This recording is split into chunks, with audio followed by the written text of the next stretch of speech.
Biya maintenant venait à partir et laissait le Cameroun dans cet état où nous nous retrouvons, vous pensez que la jeunesse camerounaise lui fera honneur? Vous qui lisez les réseaux sociaux, personne ne veut entendre un traître mot positif sur Paul Biya.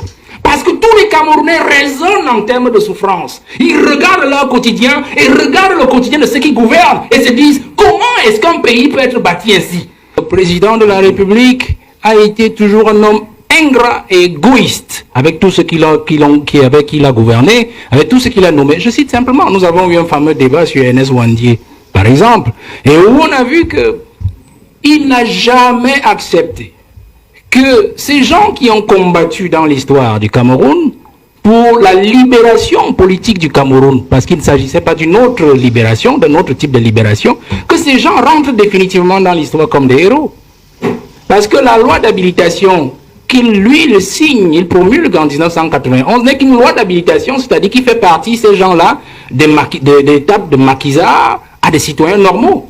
Mais pourtant, c'était des héros qui devaient être consacrés et reconnus par la nation. Et on va citer comme ça, parce que quand je dis ingratitude, même envers son propre père Ahidjo. Parce que quand vous regardez un monsieur que Ahidjo a adopté Paul Biya depuis 62, l'a confié à Iteki Mboumoua, l'a récupéré en 68, secrétaire général, après, bien avant ça, c'était directeur de son cabinet. Et puis en 75, premier ministre, et il lui donne le pouvoir en 82. Vous ne pouvez pas condamner, quel que soit ce qui a pu arriver, votre parent par 2 fois par contumace. Après le premier coup d'État manqué, la tentative de coup d'État d'août 1983, condamné par contumace à Ahidjo. Et puis après le coup d'État manqué de 1984, le 6 avril, condamné encore par contumace. Alors là, on voit, il l'a mis encore dans un même décret de promulgation de la loi d'habilitation. Il a mis Ahidjo, il a mis Wandier et tous les autres. Vous voyez? Donc il y a un problème d'ingratitude. Et c'est ce qui nous affecte aujourd'hui, même sur le plan de la mystique nationale, la mystique gouvernementale de ce pays, la mystique sociologique. Parce que lorsque vous enfreignez les règles morales, il a parlé tout à l'heure du respect des aînés, nous ne pouvons avoir qu'un pays obscur, devant nous un avenir obscur, parce que le père de la nation, Ahidjo, n'a jamais été restauré dans ses droits, n'a jamais été restauré dans son honneur et sa dignité. Comment voulez-vous que nous évoluions avec ça? Renversons même l'analyse. Si Biya maintenant venait à partir et laissait le Cameroun dans cet état où nous nous retrouvons, vous pensez que la jeunesse camerounaise lui fera honneur? Vous qui lisez les réseaux sociaux, personne ne veut entendre un traître mot positif sur Paul Biya.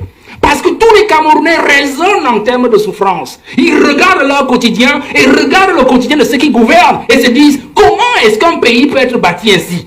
Des gens qui sont heureux, des imbéciles heureux qui nous dirigent, et du peuple qui travaille tous les jours et dont la sueur de son front est utilisée par des individus qui les dirigent. Voilà, aujourd'hui, personne ne va entendre un traître mot. Donc si Biya s'en va en laissant le pays à l'heure actuelle, il subira la même ingratitude qu'il a fait subir au président Ahidjo jusqu'aujourd'hui. Nous souffrons de ça. Donc vous comprenez que si je fais une parenthèse sur la survie du pays, nous entrerons, la première chose que le prochain président doit faire, c'est de restituer l'honneur du président, l'honneur de la dignité du président Ahidjo. Pour que le Cameroun ait un avenir radieux où s'ouvrent des horizons. L'autre héritage, donc, quand je reste dans l'égoïsme, l'héritage d'égoïsme, il nous a laissé un pays, il est en train de nous laisser un pays de népotisme, où on dirige avec ses enfants, on dirige avec son épouse, on dirige avec les neveux. Et on parlait du sous-sol camerounais qui est intact. Bon d'accord, moi je suis d'accord avec le professeur, parce qu'en fait, ce qu'ils sont en train de faire dans nos brousses à l'est et partout dans le sud, bon, ils sont en train de gratter le sous-sol, parce qu'on n'en a plus que ça.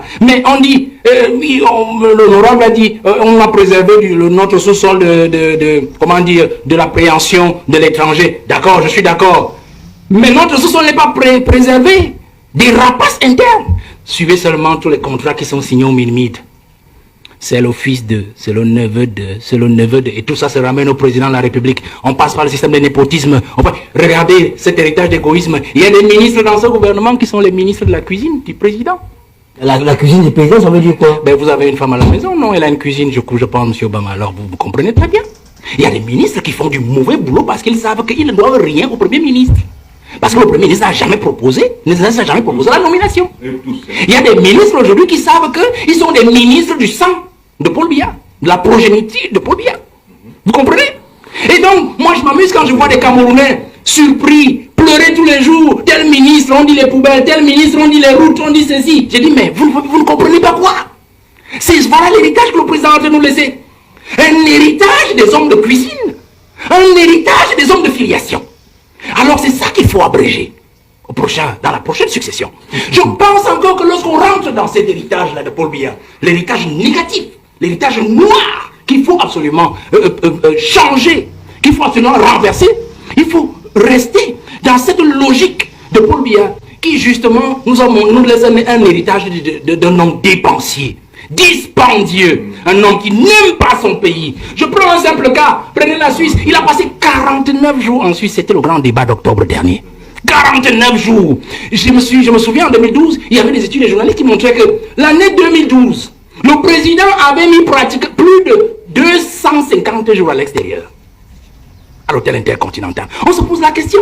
À Indy, on n'avait jamais passé plus de 15 jours à l'extérieur. Quand il y allait, c'était soit pour congé d'une semaine, il prenait son congé annuel, il partait à la Côte d'Azur, il revenait quelque part ici à Nassarawa ou dans son village, ou alors il allait à Mouvoudai. Parce que même quand vous arrivez sur la milieu de Mouvoudai, je ne sais pas si ça a changé quand j'étais sur le terrain, vous allez trouver les derniers babouches du président Aïdjo, c'est ses derniers sandales, et un t-shirt posé sur le lit, sur lequel il venait souvent dormir à Mouvoudai.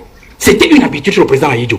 Quand il n'allait pas en Gaoundéré à Tigné, par exemple, parce qu'il avait son cheptel de ce côté. Mais le président nous a habitués à un président qui dépense l'argent de l'État dans des choses qui n'en valent pas la peine. Vous comprenez? Voilà l'héritage que le président a nous laissé. Et c'est cela qui fait l'image du pays, monsieur Obama. L'image de la jeunesse. Parce que les enfants aujourd'hui ne peuvent que copier ce qu'ils voient. Et ils pensent que c'est une bonne chose. C'est cela qu'il faut abréger dès 2025 cette année, pour que les jeunes comprennent que la vie que Paul Biya nous a montré sur le plan individuel, sa façon de diriger avec ces gens-là qui pompent les impôts des États, ce n'est pas une vie, ce n'est pas comme cela qu'on dirige un pays. Il faut que les jeunes comprennent que nous devons nous rassurer, nous rasséréner pour 2025 et nous dire Biya doit partir. S'il ne nous aide pas déjà à nous débarrasser de 80% de la race des individus avec lesquels il travaille depuis 43 ans, nous devons le faire partir lui-même parce qu'en partant, il va avec eux. Il va avec eux. On aura libéré au moins le plancher. Et nous allons nous débrouiller après lui. Parce qu'en fait, c'est aussi ça le cas. Et je sors donc en disant que si je vous ai donc parlé, le temps est très court, je ne peux pas parler de tous ces héritages, de ces quelques héritages néfastes de Paul Biya. Vous comprenez que le président de 2025 là, du 5 octobre 2025, ça ne doit pas être quelqu'un qui vient en disant j'ai un gros CV, j'ai un titre, je suis. Il y a du travail à partir du 6 novembre 2025. Et ce travail-là doit revenir un mécanicien de l'État. C'est-à-dire un réparateur des torts. Ouais. Comment tu peux aussi regarder une vidéo sans t'abonner? Abonne-toi. Surtout clique sur la cloche de notification. Ça, c'est la page de Buzz. Si tu veux être au courant des buzz et toutes les actualités au 237, abonne-toi et clique sur la cloche de notification. Partage aussi pour m'encourager. Surtout, si tu as quelque chose à dire, papa, lâche un commentaire.